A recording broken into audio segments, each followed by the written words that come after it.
Radio Eerste Rivier, onze stasie, onze talent, onze mense. WhatsApp ons by 064 536 90. Kaapstad, Bliksemstraal represent van de jagers.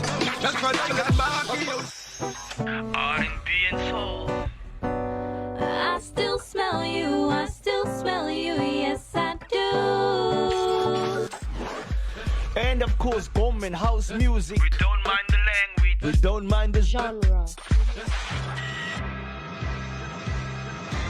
So send us an email now to info@radioeasterriver.co.za. Title your email. Playlist me. Eerste Rivier. Our station, our talent, our people. Are you a business owner, farmer, employer, or manager? CISA helps you with all your labor law and legal compliance needs. Let us take care of your UIF, OHS, BEE, POPI compliance and labor law, so that you can focus on running your business with peace of mind. Visit us at cisa.co.za. That's SEESA.co.za.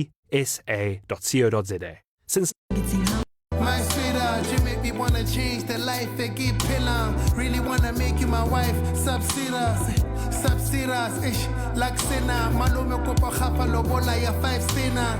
Now that I had your attention, look, I ain't got a car or a mansion, but a nigga is handsome, tight. You ain't gotta carry us with looks. Naliwena, nigga, it's a couple and where we shook line. So let us push by. Undercover, but show me you look nice. Keep them guessing, what does she look like? Barum one for the books. All I'm trying to say is that I'm aging. I'm tired of running around with all these ladies. It's time to settle down. I know this might come off a little crazy, but for when I got a lady, girl, you got the crown. My life for the first time. Don't know how I might just slipped a butterfly away. We so got love. And if you move like a thug, baby, I won't judge. Give me a kiss and a hug. Tell her what you must. Away. Getting hammer now. Away. My baby, away. Away. And if you move like a thug, baby, I won't judge. Give me a kiss and a hug. Tell her what you must. Away. Getting hammer now. I got him. I really, really got him. I got him. You know I got him.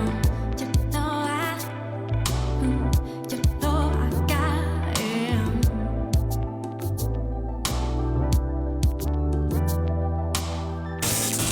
The best variety of music on your favorite radio station. Radio Eerste River. All right, it is Monday afternoon. It is 3 o'clock, and therefore it's time for Science with NRF Timber Labs, located on Old Fora Road here in Eerste River. Hopefully, you guys have diarized Tuesday, the 25th of November, because that is when we are having our public lecture, and the topic will be astrophysics, or specifically nuclear astrophysics. But that is only in a couple of weeks from now. And today I am joined by another colleague who's Dr. Randall Fisher. Randall, thank you for taking your time to be with us this afternoon. Yeah, it's a pleasure, sir. Wow, gorgeous. No, absolute pleasure from my side. Listen, you are working at Timber Labs. You're working in the area of radiation biology. Before we get to that, I just want us to slow down a little bit.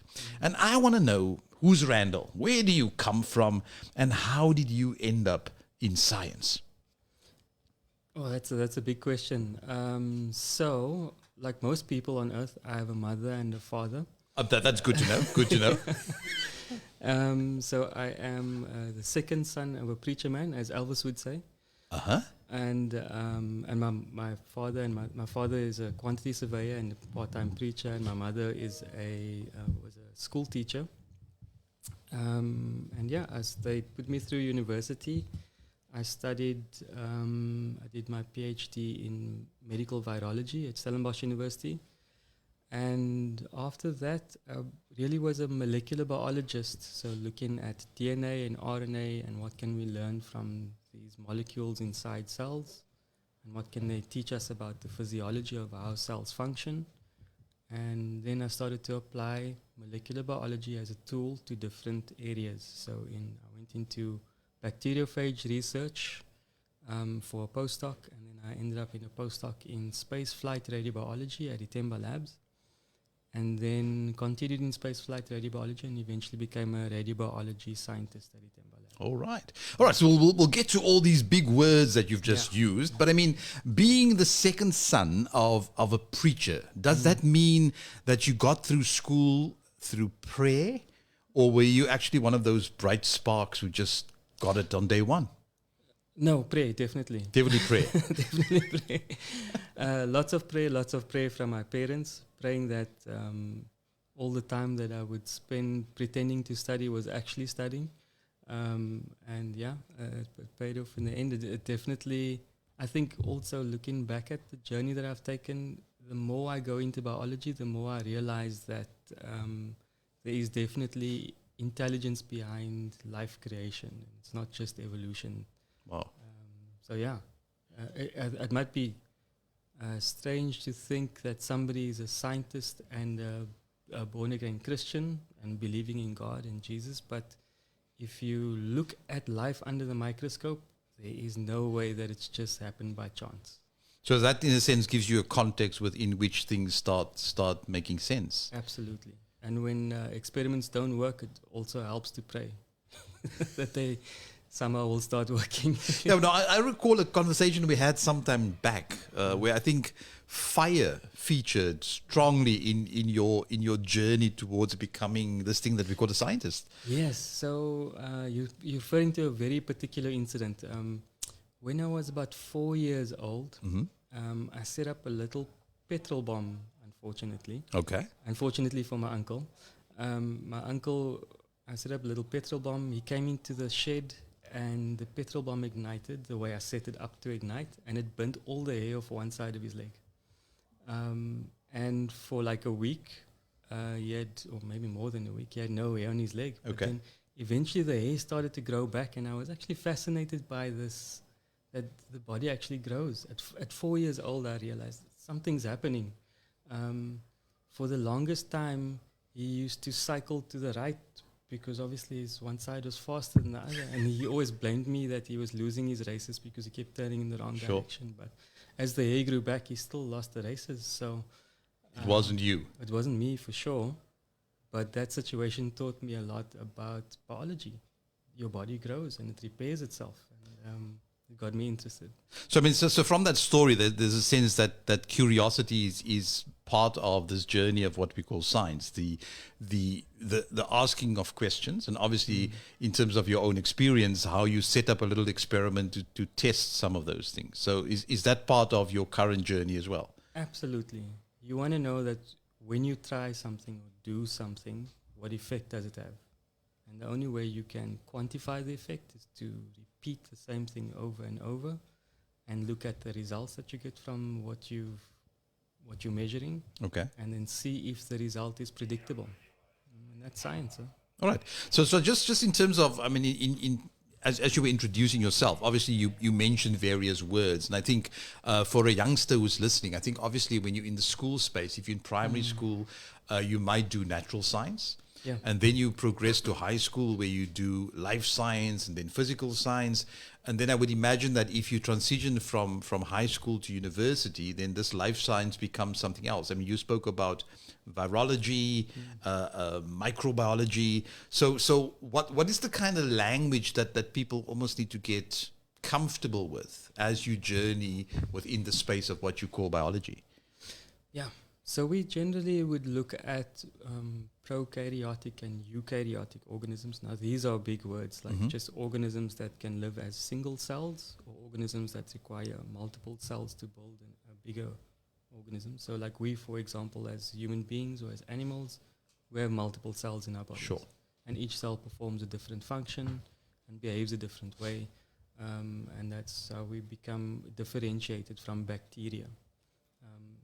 Then if you study bacteria and smaller organisms that require single cells, viruses, for example, are not considered to be living because they cannot reproduce by themselves, whereas bacteria can take in nutrients and divide and become more bacteria.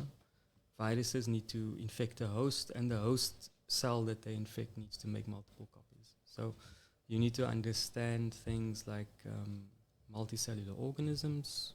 You need to then go from that up. The next level would be to look at not just cells, but a group of cells together that perform a function becomes a tissue. A group of tissues that work together can become an organ. The organ then, with other organs together, becomes an organism. All right. And then, for example, a human being has different organ systems and different anatomical systems that allow us to move around and be functional, and different types of systems that allow us to sense our environment, and systems that allow us to impact our environment. So there are multiple levels. They're all very interesting. So I mean, so in terms of this whole journey of biology, you in a sense have an opportunity to go from the complex structure and then break it down to the very, very smallest building blocks, and then understand that how you affect the smaller one could have massive impact On the bigger one. Yeah. bigger one. All right, so we are talking to Randall Fisher. He's the second son of a preacher. So let's take a break for some music, because this is what he selected as his first tune. Radio East River, our station, our talent, and our people.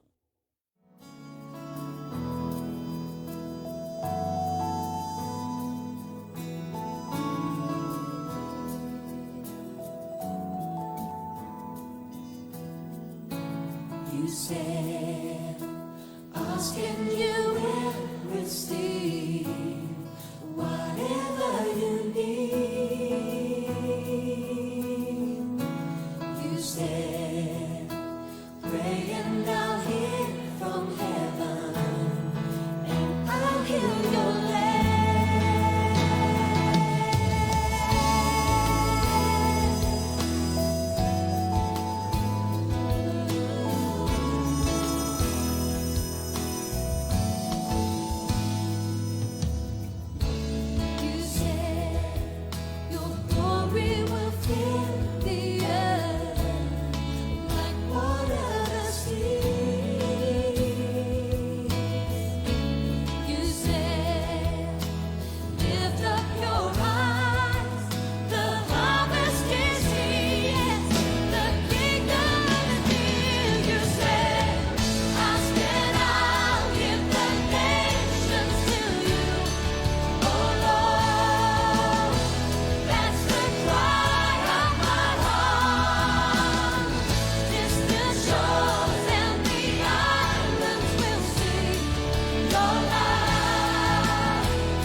Radio East River, our station, our talent, and our people.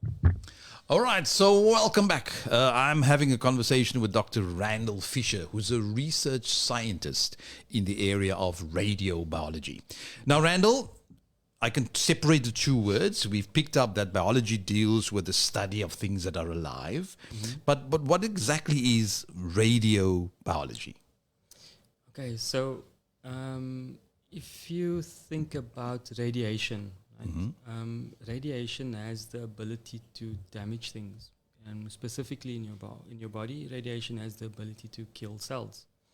And so radiobiology is really the study of different types of radiation and how it impacts different types of cells in your body. Like you have different organs and different tissues, and they're all made up of different cells. Some of them are resistant to radiation, so they can recover quickly after getting a radiation dose. Some of them are more sensitive.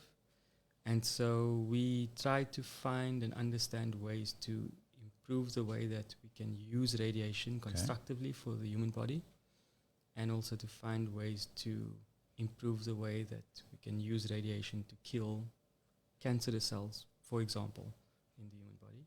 And we also try to figure out ways to protect cells from radiation and ways to, like I said, improve the treatments that can be done with radiation. So when you say radiation, you're referring to energy that comes in different forms, because you spoke about different types of radiation. So what are the common kind of words that, let's say, the average person would have encountered in terms of exposure to this thing that we call radiation? Okay. So you would think that radiation is everywhere, and everything on the sort of electromagnetic wave spectrum emits some type of radiation energy. Some things, for example, like infrared light will emit radiation energy as heat. That's why when you stand in the sun, the infrared light from the sun heats up your body. Okay. Right? Then if you move a bit further up the spectrum, you would get ionizing radiation. So this is the kind of radiation that has the ability to, if you think of an atom, that your body is made up of atoms, it has the ability to destroy parts of the atom. Maybe knock electrons out of orbit, or knock neutrons or protons out of the nucleus. And this then turns a normal balanced molecule into an ion, which has got an unstable charge on it. Right? So ionizing radiation has sufficient energy to change molecular structures or atomic structures, or damage atomic structures, and this then has a knock-on effect on the tissue or the cell that structure is in. All right, so when you say radiation, I mean, I pick up that often, the word radiation is followed by damage. So is radiation by default bad for us, or are there good uses of this thing that we call radiation? Yeah, it's a very interesting question. There's good and bad uses for radiation. Obviously, overexposure to radiation has the ability to kill lots of cells, and this could be damaging to your body. But also, if we overexpose bad cells to radiation, cancer, for example, we could kill that cancer using radiation. So radiation is good and it's bad, depending on how it's applied to you. Right, so it's like a guy walking into a party. Depending on the context, he can either be a good guy or a bad guy. Absolutely, yes. All right, and I assume that in terms of your research, you are leaning more towards figuring out what are the, let's say, the good uses of the radiation. So I mean, talking about good uses, I mean, I think a couple of weeks ago I had a conversation with Malik Maza, and we were talking about how often as researchers we try and mimic nature. So are there lessons in nature that helps us to understand the impact of radiation, or are there things that we learn and try and replicate in terms of what you do in a lab context? Yes, for sure. I give you a typical example, right? If we radiation is important for the development of life on Earth. All right. If you, for example, look at cells, I'm talking about very fine level, we're looking at cells, not people or complex organisms, but just cells on their own, individual cells, and we grow them in the absence of radiation. We see that the cells struggle to grow. Okay. They become slower, they struggle to double themselves up, they struggle to replicate and to do what their normal function is. And then if we bring them into the presence of radiation, like we have outside every day, sunlight or somewhere where you're not shielded from radiation, they struggle to recover from that. So radiation, actually, what we learn from that is that radiation is essential for life to survive on the planet. And if we subtract background radiation from living organisms, they struggle to perform naturally because our bodies are used to living in radiation. So what we see in nature is that radiation causes mutations. Mutations cause diversity. Diversity is the reason why we have different types of people on Earth. And diversity is what's important for the survival of the species. All right. So we can learn from radiation in that sense. We can also learn from how radiation can damage things. We can learn to use that, like I say, to damage bad things in our bodies. Right. So if we talk about damage and we, let's say, use the word that's commonly known, which is cancer. So where does radiation biology fit into the fight against cancer? Yeah, it's a very important space. Radiation biology, like I say, looks at when radiation damages cells. What does it actually do to the cells? We can already see that the main target that we need to kill with radiation is the DNA inside the cells. So your cells, everybody's cells, carries DNA from their mother and from their father, and that is the genetic code of your body. So all the instructions for everything that a cell needs to do is carried on that genetic code. You can think of it as like a blueprint for every little machine that the body needs, right? But when you damage that blueprint, the cell cannot perform the functions that it's supposed to do. So that cell eventually will die. Mm-hmm. Right?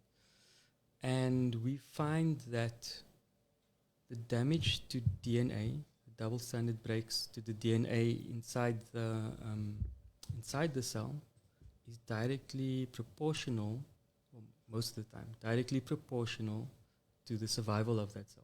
Okay.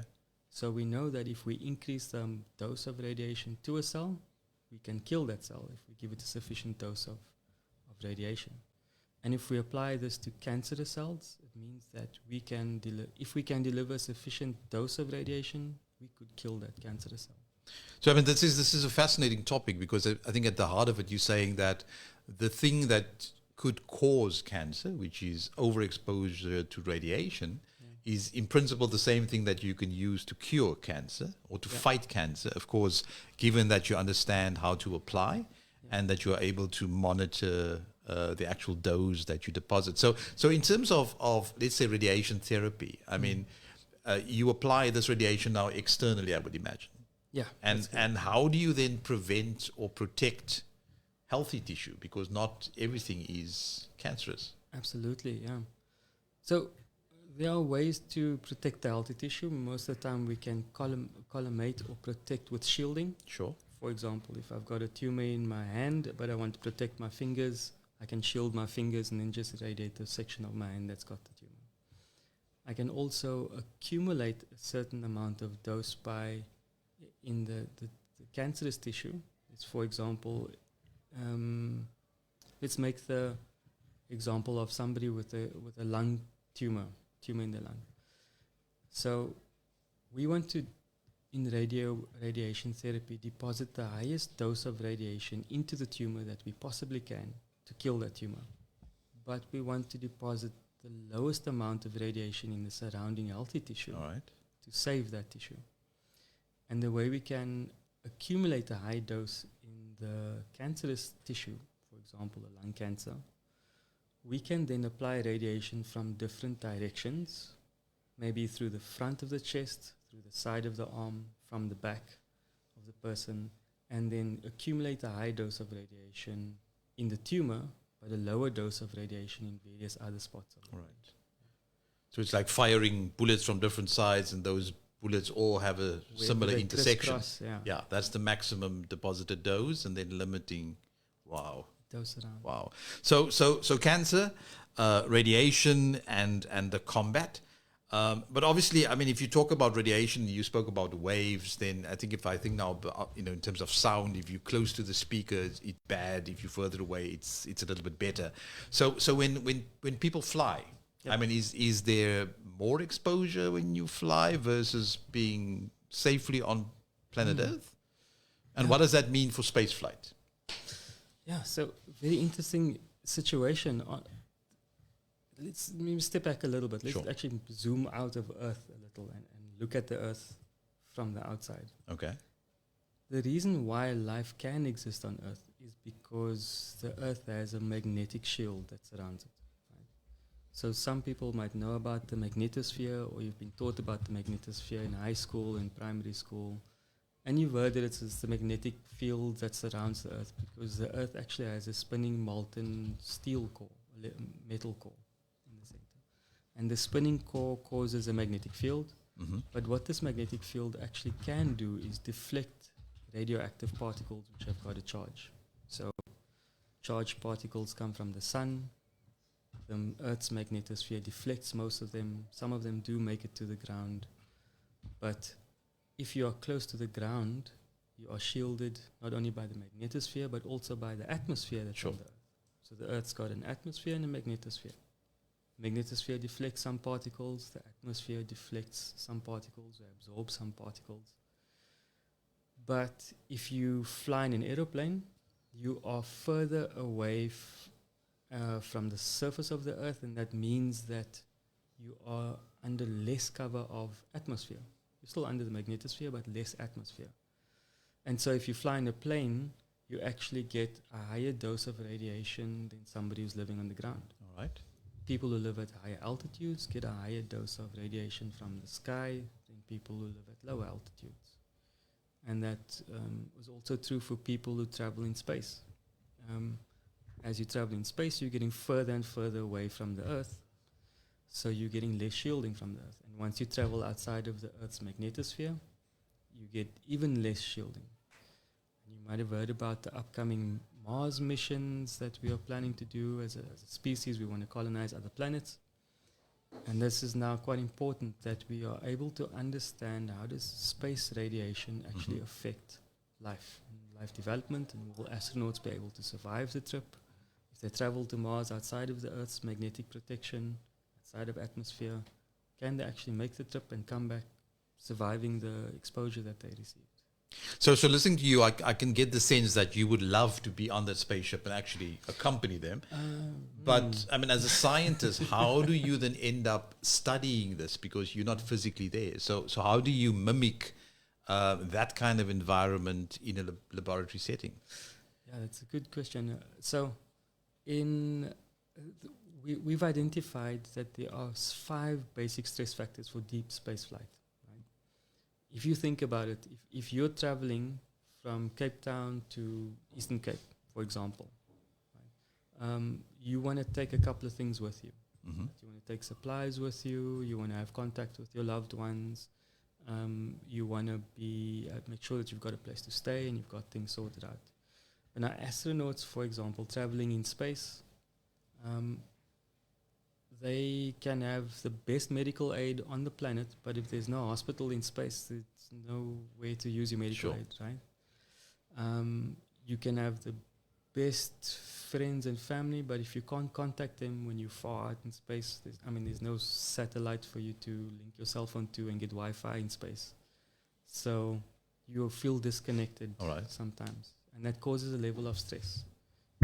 Also, astronauts traveling in deep space will sort of need to be self-sufficient. If they have a problem, they've got to solve it themselves, which causes a level of stress and anxiety. They were traveling out of the Earth's protective magnetosphere, so they're exposed to high radiation, or higher than normal radiation qualities and amounts, and different types of radioactive particles in space that we see on Earth. So that's another stress factor for the body. Also, if you think about it, that essentially they're traveling in a vehicle that is enclosed, recycling air. It's got lots of noise pollution. It's got lots of other stress factors. You're overexposed to the people in the vehicle, and you can pick up infections from each other.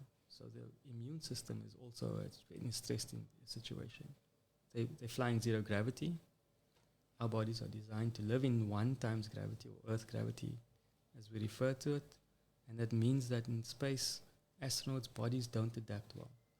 So we come up with these 5 space flight stress factors: zero gravity, radiation, psychological stress, immune system strains, and also, I forget the last one now, other stress factors, anxiety and stress. So in the laboratory, we can simulate some of these things. Okay. And we can simulate zero gravity by using a device that takes cells in liquid culture and spins them around in various directions, almost like a gyroscope at a fun fair. Mm-hmm. And this essentially creates a situation where the cells never experience gravity in one direction. They are always turning, so gravity is sometimes up, gravity is to the left, then it's to the front, then it's down, then it's right. And the cell then feels the situation as zero gravity. Okay. We can simulate the type of radiation we find in space using particle accelerators like Itemba Labs. We can simulate protons, which is a very large component of space radiation. We can simulate neutrons, which is a secondary component of space radiation. And we can examine how these radiation qualities have various effects on different types of human cell lines. We can also simulate stress by using soluble stress hormones in cell cultures. And any major findings? I mean, are there any indications that? Yeah, for sure. There's lots of research going on in space radiobiology all over the world. Obviously, the Americans have the largest budget for space research, followed by the Europeans and the Japanese, the Chinese, and all the other, and the Indian countries. And everybody's rushing to try and figure out, can we make it, can't we make it? So some of the very interesting findings is that we find that the human immune system struggles the most. And if you think about your immune system is actually the system that will identify cancerous cells and kill them. All right. If they become, start to replicate, right? And now you think about yourself, an astronaut that's flying in space in a radiation-rich environment, the chances of them getting a cancer or cancerous event is actually a lot higher, not a lot higher, but a bit higher than what it would be for somebody living on Earth, like on the normal surface of the ground. So you have this interesting situation where the immune system is struggling in space. It doesn't function well in zero gravity. It doesn't function well in a closed environment where I'm overexposed to people and stressed out. And you have a situation where the higher levels of radiation can cause more cancerous events. And so there's a great potential for the immune system to not kill cancerous cells in space. Wow. And that's what we see in the laboratory. Simulated zero gravity sedates the immune system, and the higher levels of radiation has the potential to cause more cancer. Wow, fascinating. Listen, I just want to check with you. I mean, often when I was sitting this weekend again, it was rugby weekend, and we celebrate rugby and celebrate how good South Africa is. But if we now forget about rugby for the moment, but we try and celebrate science and the science that we do and the access to infrastructure within our country.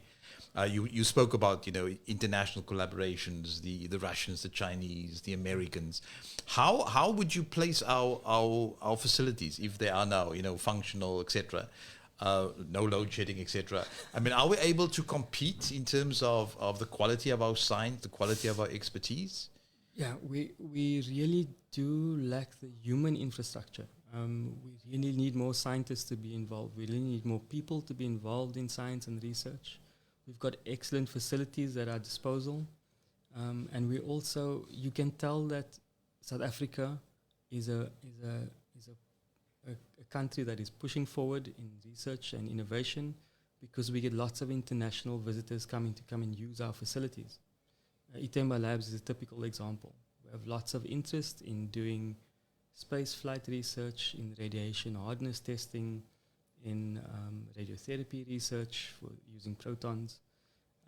So we have access to some amazing things But we need people to get involved and to ask the right questions and to come and use the facilities that belong to South Africans. Oh, all right. So I'm having a chat with Dr. Randall Fisher, who's a researcher in the area of radiobiology, talking about the interplay between radiation and biology. And we're going to take a quick break. And after the break, I want to tap his brain to find out what we can do to grow capacity in the area of radiation biology. Radio East River. Radio East River. Radio East River. Radio East River.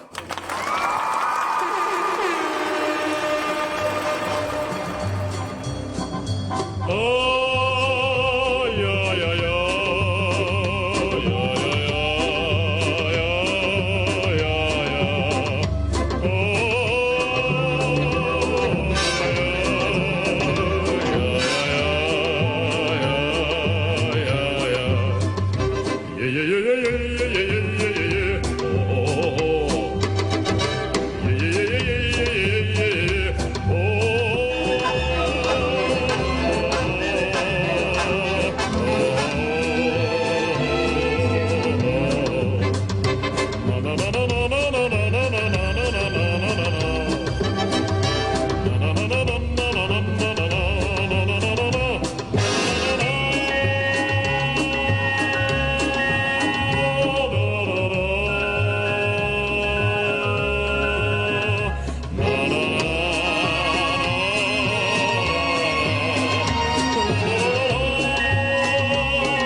Radio East River.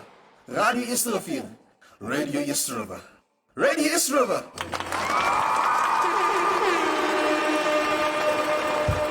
All right, so we're back and I'm chatting to Randall Fisher. And if you just listen to that song, it's called the Trololo song. And you were probably waiting for the words and the words never came. Randall, just quickly before we continue with our conversation, I mean, where does the song come from for you?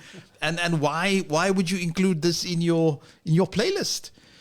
So this song, it comes from the early 70s when the USSR back then was censoring a lot of the Western influence into Russia. Obviously things have changed now, of course. But at the time, they were not allowed to sing any songs related to the West. But the song that the guy is actually singing is about a cowboy. The original song is about a cowboy who's returning home and he's very excited to see his family and his friends, and he discusses things about his life, and now he's excited to return, right? And it pointed people to hope about how things should return to normal after the wars and things go on. And while he didn't sing the words, the tune and the melody was interesting and it got people ignited. And then if you go and look for the meaning behind the song, you would find the lyrics and you'd actually find the message. So if you, the intention of the song was to direct people to something hopeful. All right. So we at the point where we want to talk about, finding solutions to, let's say, our problems. And finding unique and innovative ways to do that. And maybe Trololo is a good way for us to start this conversation.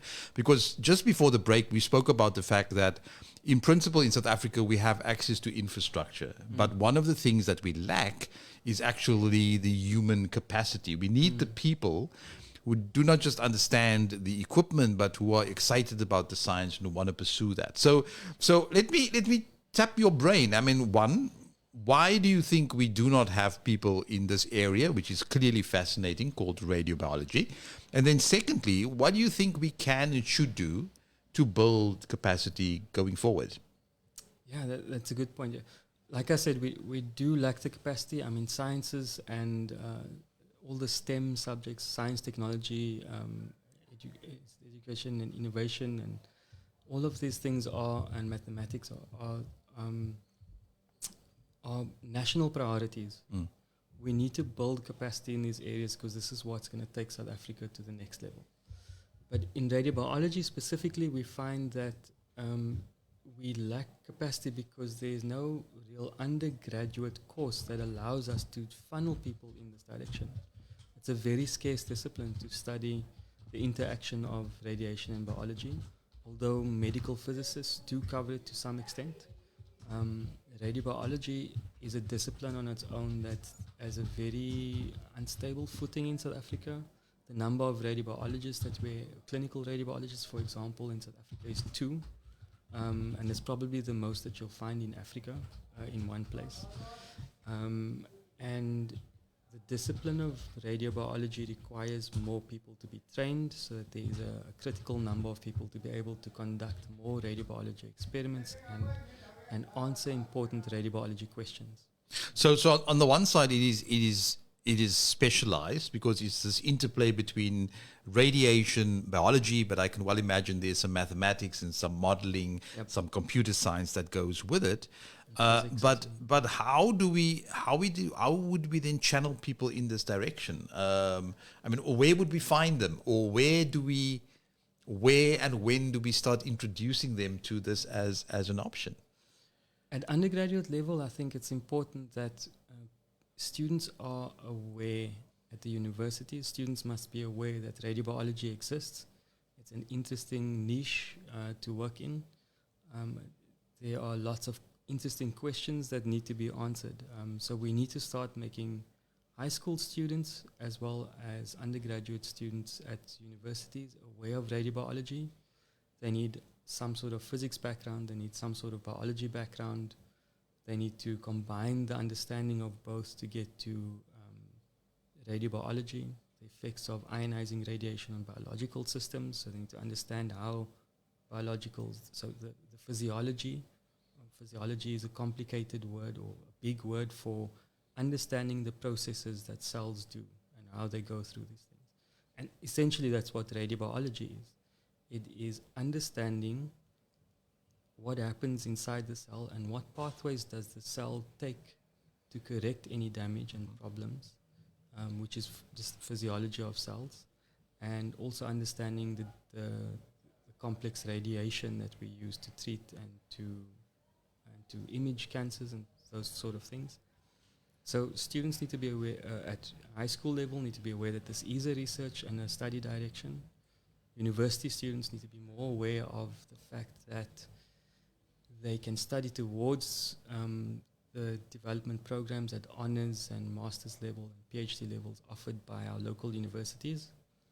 And they need to direct their attention and their research directions towards these things and collaborate with the Itemba labs on projects so that we build the capacity in radiobiology, build the interest in radiobiology, and also register professional students in radiobiology. At this point, or at the last the National Conference on Medical Physics and Radiobiology, they announced that the Health Professions Council of South Africa now recognizes radiobiology as a discipline that can be registered for.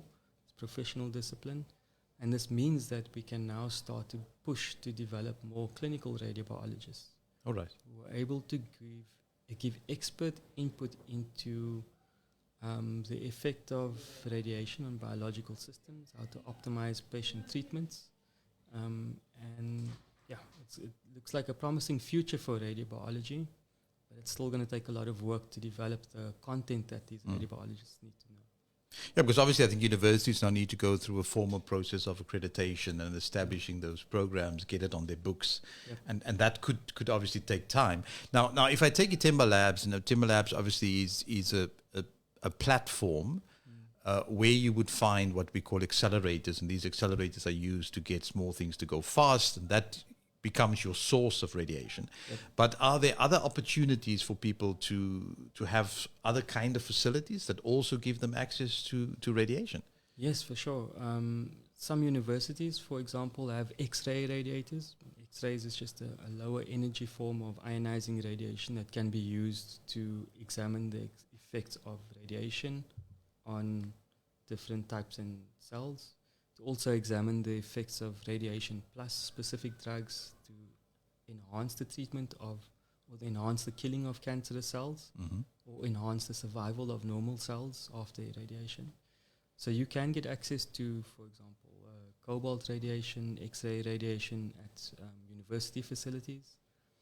But what's quite important is to acknowledge that accurate dosimetry or measurement of the deposited dose is important to produce scientifically relevant results, and this requires the help of a medical physicist to actually quantify these things accurately, so that you don't just generate random data points, not knowing what the incoming dose was, and then you can't tie it up to an outcoming or an observed effect. Yeah, but I think it's fascinating as you're talking, because often when you talk to young people, they would say, I want to be a medical doctor. And then you ask them why, and the typical answer would be, I want to help people. But I think they often do not think about what are the other opportunities for you to help people. And I think as you're talking about radiation, biology, and even the medical component, it's actually almost like an integration of disciplines or focus areas that allow you to do stuff that at the end of the day will impact people. And you will be able to say, but I might not be, dealing with your physical ailment from a prescription of medication perspective, but I'm still involved in something that adds value and makes you better. So, still being impactful. Yeah. So as a researcher, I mean, you in essence get paid to be curious. Yep. And you get paid to wake up in the morning and ask questions. So what are some of the questions that still excite you? What are some of the topics that still need to be looked at or researched within this area of radiation biology? Absolutely. There's a lot we still don't know. I mean, if I just think of space flight radiobiology, we still don't know 100% if the astronauts, for example, will survive the trip to Mars. We still don't know if there are things that we can supplement. Let me give you a typical example.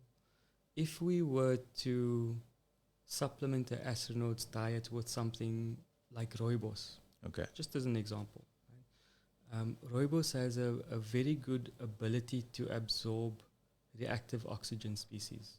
Reactive oxygen species are known to damage DNA. And our reactive oxygen species are produced by radiation interacting with water molecules. So if, an example, we give astronauts rooibos tea and they drink rooibos tea while they're traveling to Mars, could rooibos tea actually be a solution for astronauts to overcome these DNA damaging events and help them to recover from this while they travel to Mars? So there's lots of things that we can use our natural extracts, we can use our indigenous plants. We've got a wealth of resources in terms of biological diversity in South Africa, and we can use a lot of these kind of things to do research into understanding, can we find ways to make healthy cells survive radiation exposure? One area, just as an example. We also need to understand a bit better, how does different radiation energies affect different types of cells? If we have high energies, can we then, with these very high energies, kill cancerous cells and save normal cells?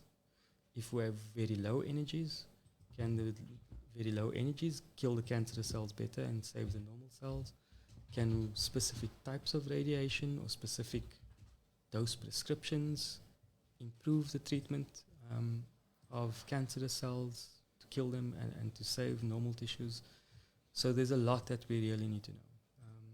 Can we improve the way we deliver radiation? For example, theranostics is a very up-and-coming and I say up-and-coming, but also very well-established field of radiation or radiation therapy. Essentially to take a biological molecule, attach a radioactive compound to it, and then make this biological molecule attach specifically to a cancer and not to the surrounding tissues, and then deliver the radiation dose directly to that cancer. Instead of using for example, an external radiation beam that goes through the body, can we use a radioactive compound attached to a biological molecule to specifically treat the tumor?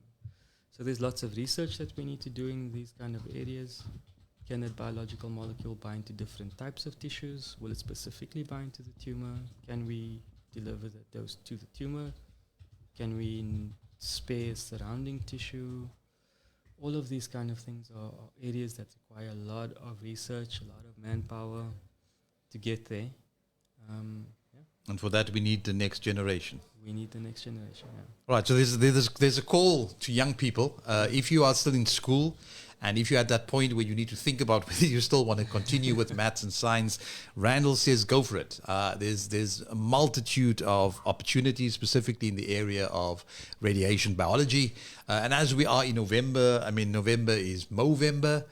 There's got a strong focus on cancer. And I think it's important to have these conversations, especially with people who are working every day to find solutions to some of these problems and who are using their research to impact lives in a meaningful way.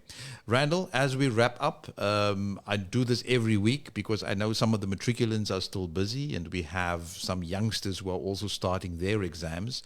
Any final words to matriculants or young people who might be struggling and wondering whether science, mathematics is worth it? Words of wisdom. Oh, gosh. Keep going. Keep pushing. Maths and physics are really, actually, if I step back a little bit and say science is the way that can show us how to solve problems.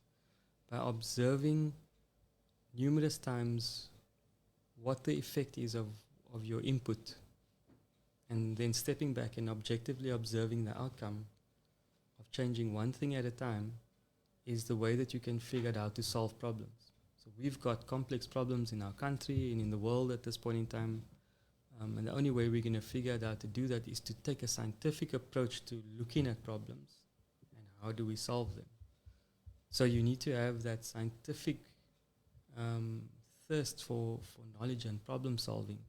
And you get that at high school when you learn your maths, when you figure out how to solve problems with mathematics, when you figure out how to solve problems with science and physics, and you figure out how to apply those principles to data that you generate from experiments, you learn how to build models, and the models help us to understand the world around us.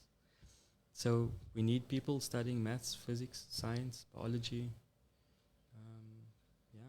We need everybody to be involved in this. Right. We also need this to translate to impactful research for the communities to show that yes, you might study physics, you might study subatomic physics, it might be the very, very fine things, but we need to also be able to try and translate it to the next generation so that they understand what we're doing and the impact that it has. And that inspires them to also continue to study and to do science. Right. Thanks, Randall. So there you have it. It starts with a why, waking up in the morning and trying to answer your why question.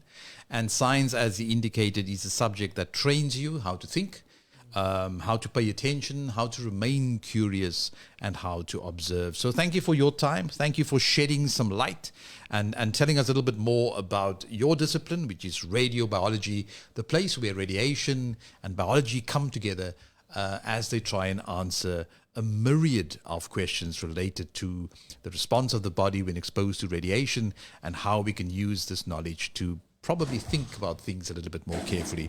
So remember, if you want to make contact with us, give us a call 021-843-1000 or drop me an email at cise@tlabs.ac.za.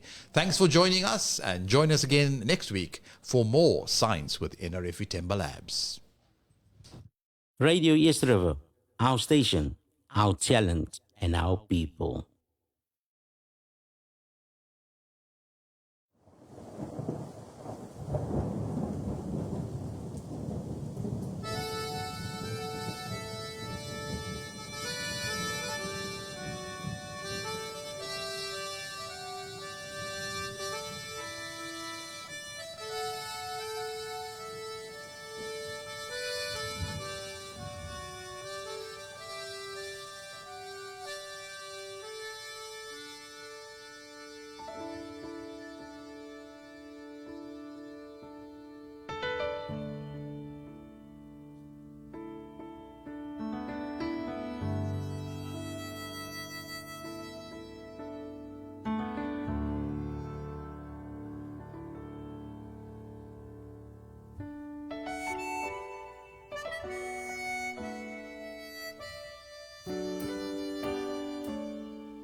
The best variety of music on your favorite radio station. Radio East River.